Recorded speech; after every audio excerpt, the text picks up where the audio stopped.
Yeah, and we seem to believe now that being famous or being a public figure, for a lot of people, they crave it because they believe that it will sort their problems out. That once they become famous, it will be act as a medicine for whatever ills that they have in this life. But as somebody who is in the public eye, but has seen your dad catapulted to this stratospheric level of fame, you must have seen the other side of it. Yeah, it was just completely absurd. Like, honestly, I mean, I think that the reason he got so sick was pretty much purely because of this. So it was a benzodiazepine, akathisia caused by a psych med. Like, a lot of people have said, was it all the stress that he was under? Was it because he did like 130 city tour in 200 days? He was like flying every day. He was doing lectures at night. Like, he was on fire. And then my mom got sick, and this akathisia started from these benzodiazepines, and that nailed him, right? Like, the illnesses hurt him. I don't actually think it was the fame that hurt him. Now, at the beginning, when there were questions about him losing his job, and he was very worried about that, that was a very stressful time. Or when there were protests when he was going to universities, that was really stressful. So that was 2017, and that's part of the reason he actually started taking the anti-anxiety medication, other than the fact there was SSRI withdrawal, was all that stress. But then when he kind of started avoiding universities and started touring, it was overwhelmingly positive. So it's been overwhelming, but I wouldn't say that his experience has been negative in the whole. Like, when we get people approaching him on the street, 99% of it is positive. So it certainly doesn't make your life less complicated, and it doesn't make it simpler. Like, it's not like you get famous and then you get more money for no reason and then you're happier. But what happens, I think, is if you get to a certain level of fame, then you're presented with a ton of opportunity.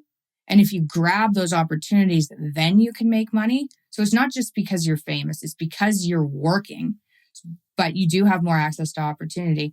And then I think that can go in whatever direction, but it certainly makes more people hate you no matter what you do.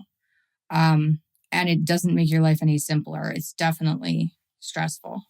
Yeah, it's interesting because I had an experience a couple of years ago where I was in every newspaper in the country for a week, just a week, and then it was over. It was over, right? And it wasn't necessarily particularly critical or whatever. Most of, a lot of the stories were positive, a lot of the comments were positive, etc. But he was unbearable all the way through there. I'm still unbearable, as you can see. But the one thing I really learned, well, two things actually I learned from that. Number one is what you said earlier, which is you look at the media and you go, even the people who are writing positive stories about me are not writing about me accurately, right? So what does that say about everyone else? And what and that was the moment I decided never to make up my mind about somebody until I'd spoken to them personally and I got to know them. Because that's such a good rule. Yeah, I have that rule too. Because even what they post about themselves on social media, sometimes that can come off as extremely annoying. And that's completely wrong too. So yeah, that's a good rule. Right. And the second thing I learned is I don't think our brains evolved for that level of attention. I agree. Yeah. You can be, I think psychologically one of the most grounded people that you could find. I found it so difficult that period of time. And it took me months to adjust to the idea that suddenly, loads of people have an opinion about me.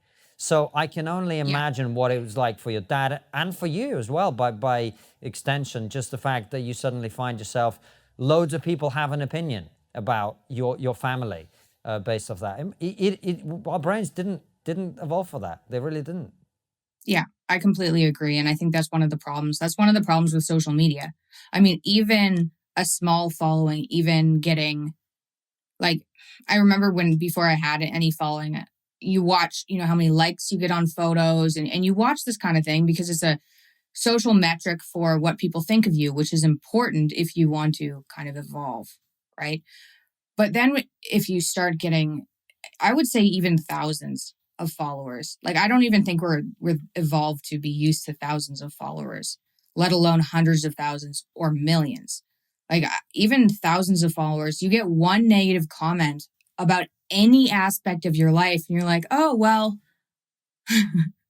is that true? It's like, who is the person commenting? You don't know who they are. You've never spoken with them, but for some reason, the one negative comment. And then, of course, when you have more followers than that, then it's literally going to be impossible to not have negative comments. You're not going to have all positive comments. I don't think we're wired for it at all. And I've been fortunate enough to talk to a lot of people who have millions of followers on my podcast, and they all had a difficult time with it, even though their fame was, let's say, not as controversial as somebody like my dad. Like even just being recognized is hard, even if it's positive. And so then, it's funny. I used to have more, it was probably jealousy, to be honest, about celebrities. It was probably jealousy, but at the time I wouldn't have called it that. It was just like, it was misunderstanding maybe. I remember Eminem came out with a song a while ago and it was like, he was complaining about the media approaching him when he was just trying to have dinner with his family. And he like freaked out about it. And I was like, come on, if you're going to be famous, you can't really complain about that. And I've changed my mind. I understand that now. Like it's hard. Like people are all just people and it's hard to be recognized or to have strangers approach you. Even though it can be like exciting and positive. Like I get it. It's still stressful. It's just it's a really interesting experience. I wouldn't change it, but I do because there's not a lot of opportunity that comes with it, but we're not wired for it. Absolutely. And then you take into account, the type of, fame that you and your father have, which, you are figures where, that create a lot of strong emotions.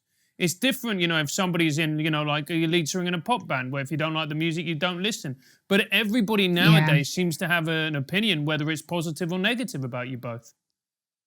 Yeah, true. I guess it's more politics, right?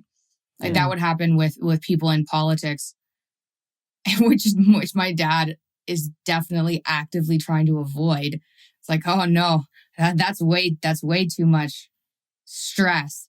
But I guess it's weird. We have this new type of communication, like podcasts like this, and it's kind of the same thing, I guess. You don't have people voting for you at least, but you kind of do, I guess, with popularity. It's a weird time. Yeah, but I think that this long form lends itself to a very different type of conversation. You mentioned Twitter or politics. That's all conducted in these very short sound bites, isn't it? And it's all about tribalism. I feel like with conversations like the one we're having now, you could be saying anything right now. I don't know what you're going to say. We don't know each other well. And I'm open to hearing it. And I think likewise, you're open to hearing what we have to say. And I think that changes the nature of it, which is why I have to ask this question. When is the world going to get your dad back? Well, he's coming out with a book in March. So I would guess around then. Yeah. He's not going to go full blast, but good. But good. Yeah. I don't think as a family we'd let him go full blast anyway. He likes going full blast, but that might take a bit. And obviously, I know he was touring and things, and those are in the works too, but we have COVID. So everything's kind of on pause anyway. But his book's coming out in March, Beyond Order. It's available for pre-order in case anyone wants to check it out.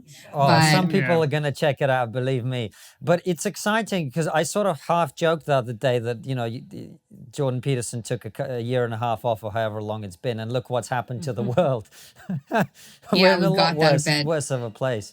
But I just saw him starting to comment on things online, and I just think a voice of sensible moderation that is equally brave in rejecting extremism is exactly what we need right now. So from both of us and from a lot of our fans, I'm sure we send him and your family best wishes, and we look forward to having him back. Thank you. Yeah, so do I. It'll be fun. Things will get going again, but probably March. That's exciting. Mikhaila, listen, it's been great chatting with you. I think you yourself, we obviously talked about your dad because he's such an important public figure, but you yourself have had such an interesting life. And I think some of the attitudes you formed, and also, of course, the diet as well. It's important to talk about those things in a constructive way, because we have this conversation like, we don't talk enough about mental health, when we talk about mental health all the fucking time, And just to have a constructive voice on it, I think is really important. So it's been great talking to you. Thank you. Thank you very much for having me on. I've been looking forward to it. And the one question we always finish our interviews with is always the same, which is, what is the one thing we're not talking about, but we really should be?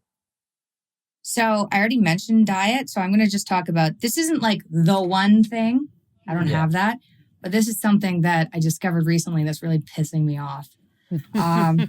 Turns out my best friend called me yesterday and she's about to have a baby, and she goes, I have to wear a mask while giving birth in a private room. And I said, there's no fucking way that that's a thing. Turns out it's a thing. So in Canada, in a lot of hospitals in the US right now, I don't know what Australia is like, I don't know what Europe is like, but I'll bet you the UK is bad. When you're giving birth, you are seriously pressured into wearing a mask the whole time. And when you're told, when you go, I'm not comfortable doing that because giving birth is actually really hard, you're told that you're not keeping the people around you safe. And that pisses me off because I had a kid and I can't imagine, and that's not cool. Like I would say that's verging on against human rights, especially, if you've been tested negative and you still have to wear a mask while giving birth. So I'm about to make a big stink about that because that's really not cool. And I'm concerned that when all of this ends, I don't know what when masks in hospitals are going to end, right? And currently, if you test negative or if you've been vaccinated, you still have to wear a mask giving birth in hospitals in Canada. And I think that's I don't even want to be part of a society that makes women do that. So that's what I think we should be talking about now. I don't know if it's the big thing, but it's not cool. Just as an extension to that, and look, this is just an outsider's point of view, but Canada seems to be going nuts at the moment. Is that correct? Yes, I would say it's correct. I would say it's correct. I mean, we're on a mandated stay-at-home order, and the UK is crazy too, but yeah, it's not good here. You're not allowed to see family.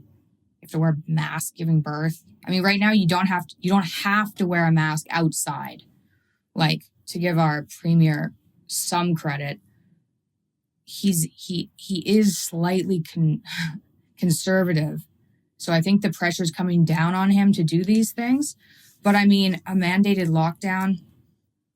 Yeah, I would say Canada's not doing so hot, but I don't know where is doing hot right now. I'd like to go there, wherever that is.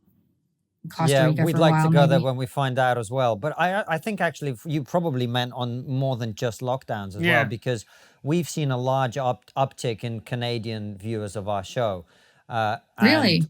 So we're sort of starting to think, well, maybe Canada, a lot of people in Canada suddenly realizing the impact of, all this stuff we've been talking about, social justice, all this woke stuff. It seems like there's a big increase in awareness in Canada of these things. And you've got the first transracial premier as well, which is great news. Do we? I didn't catch it. What is this? I don't even pay attention. I pay attention to the States, and whatever happens there, we just do 5 years later. Yeah, so we do the same thing here. Yeah, you guys, yay. So you can just slowly watch things crumbling from afar. Oh God, that's going to get to us. Yeah. So it's way worse than it was in 2016 here. Oh my God. My husband and my dad walked by a playground the other day, and it said, this is so creepy. I'm not even going to get it exactly right, but I'll get part of it. It said, play fair, play inclusively. That was in the playground. And it's like, that is so dystopian. It's so creepy. So yeah, we're definitely going in the right direction. Well, on that happy note, Mikhaila, it's been absolute pleasure speaking with you. Where should people check out your work? Your podcast is fantastic, and you, although you and I and Francis talked about culture war stuff, actually you talk about other stuff, and I think it'll be interesting to a lot of our fans. So tell everybody about your podcast, where they can find you online as well. So I have a podcast that people seem to listen to, which I can't really understand why, to tell you the truth. I don't really like podcasts. But however, I usually do some sort of interview form, and I just ask questions that I'm the worst salesman for this thing. I've had some pretty good guests on. I had Jocko on, had Dan Crenshaw, had Matthew McConaughey. Those were like big ones. And we talk a little bit about health, but mostly we talk about politics, psychedelics, culture, comedy. Like, it's pretty open. I'm doing a Joe Rogan style interview, I would say, but it's short, an hour. And that's at Mikhaila Peterson videos on YouTube. You can just type in the Mikhaila Peterson Podcast, and my name's Mikhaila. And then I'm Mikhaila Peterson on Instagram. And Mikhaila Alexis on Twitter, because Mikhaila Peterson is too long. Well, that was the most uncomfortable self-plug we've ever had in the history of the show. I'm very British. That was so British. I mean, I've got this podcast. I don't even like podcasting. Why am I even promoting it? Anyway, let's just promote it. Oh, I feel so bad inside. Thank you. It makes them so happy. Look how pleased he is. That's it. That's what being British is. Yeah, well, I might have that too far. I've always been bad at that, but people do seem to watch the podcast. No, it's brilliant. And that's as good as I've got. Not only is it a good podcast, you do get some very interesting guests on. So thanks very much. And thank you guys for watching. We will see you very soon with another brilliant interview like this one, or a live stream. All of them go out at 7 p.m. UK time. Take care and see you soon, guys. We hope you've enjoyed this incredible interview. Remember to subscribe and hit the bell button so that you never miss another fantastic episode. And if you believe that the work we do here at Triggernometry is important, support us by joining our locals community using the link below.